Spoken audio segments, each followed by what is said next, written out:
पुणी आज कलम धरिली भाविली शेष थर पर ये जीवन को आसी जड़े स्वतंत्र मनीष कि लिखी। अच्छा सत कहल भावुच ना शेष थर हाँ बाबा शेष थर कारण तुम पर यही जीवन में आ कौन स्वतंत्र मनीषर स्थान नहीं। और छाड़ देख भारी कथा कहटनी काटू तुम से भूली जाइए तुम कि लिखुली। अच्छा एवं शुण प्रथम थर तुम बहनी तुम विषय शुणिली आ शुणुन मत टीवी देते मुझे भी देखिली।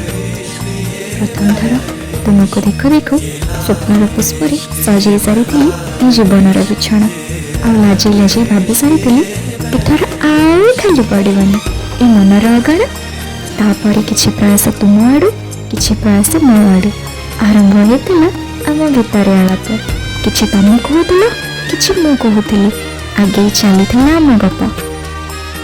हेले तुम कथा तो जानी प्रेमर योजना बुझे सारी किंतु साहस नाला ओठ खोली तुमको कहवाक। तुम भी तो भारी बोका सब बुझी अबुझ होता सब कथा जानी भी चुप रोला। हेले धीरे धीरे प्रेम भक्ति बदली चली आउ ए मन प्रेमिक नुह मो निजे को तुम अर्धांगिनी भावी नेला।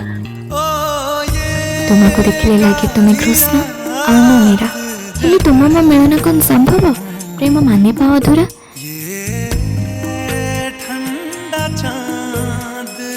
धीरे धीरे तुम्हें जानिल मो मनर स्थिति गंभीर हो भाविल आग को नवा कि ये अस्थायी प्रीति जहाँ मुझे भावुली से उत्तरटा तुम ना ही दिला। मुझे तो निजक समर्पी सारी तुम पाखे छाड़वाटा कौन संभव भावे देख तो थे तुम भी बुझा नाल राजी जीवन सब स्वप्न चूना होगला भांगी रुची।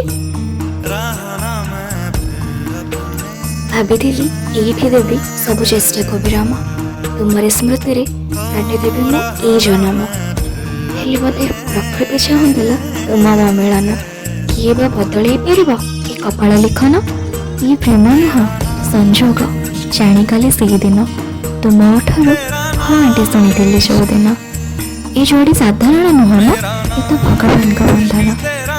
चिंता करनी मो जो प्रकृति आमको एत बाट आनी से आगक भी नब तुम मो प्रेमर अंत सिंदूर हम।